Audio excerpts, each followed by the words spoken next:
Depuis 18 ans, la famille de Florita et Christophe célèbre Noël avec les personnes âgées de leur paroisse qui ont une place particulière dans leur cœur. J'aime bien retrouver les personnes âgées au repas de Noël parce que ils racontent des blagues. C'est comme sur cette photo où c'est moi, je crois que j'avais 7 ou 6 ans, je sais plus.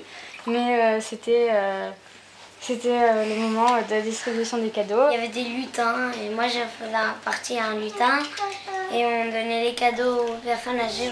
Engagée dans la communauté Saint-Egidio, la famille est sensible à la solitude des personnes âgées. La souffrance ne permet pas de faire des pauses en fait. Et c'est la même question que nous réveille en temps de Covid, c'est la même question que nous réveille en temps de Noël, quand les gens souffrent plus que les autres jours.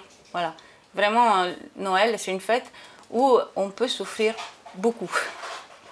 Et on le voit vraiment beaucoup avec les personnes âgées. Et c'est vraiment un jour de très grande souffrance quand on n'est pas ensemble. Toute l'année, la famille tisse des liens avec ces personnes âgées qui deviennent comme des grands-parents pour les enfants.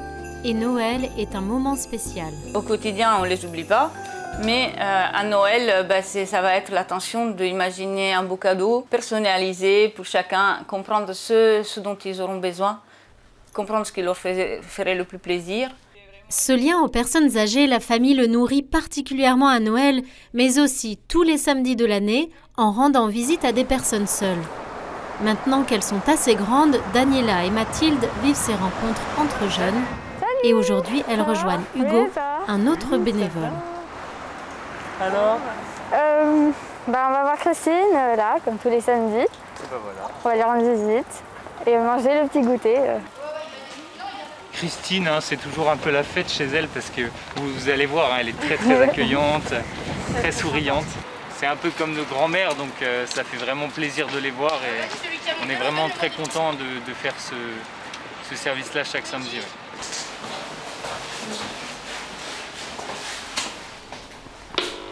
Christine est veuve depuis plusieurs années et sa famille vit principalement à l'étranger.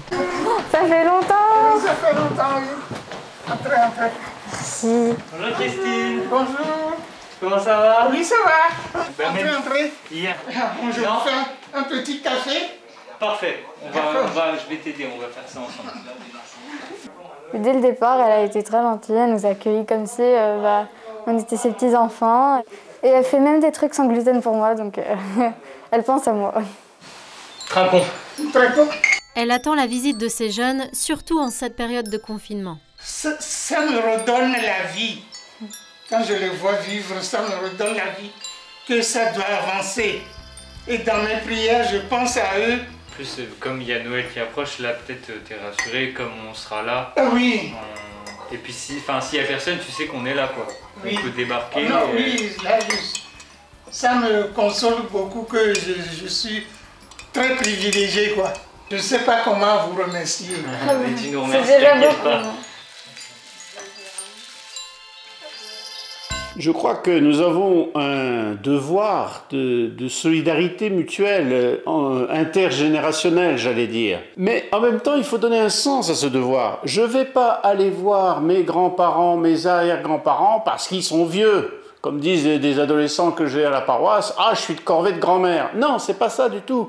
Mais je vais aller les rencontrer pour apprendre d'eux. Les grands-parents, les arrière-grands-parents sont un peu des passeurs. C'est eux qui ont l'histoire. Et moi-même, qui suis plus jeune, pas moi, mais les jeunes enfants qui vont aller rencontrer leurs grands-parents, ils ont aussi quelque chose à dire à leurs grands-parents.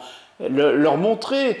Moi, j'ai vu des jeunes adolescents ou étudiants apprendre à leur grand-mère comment se servir de Skype ou de smartphone.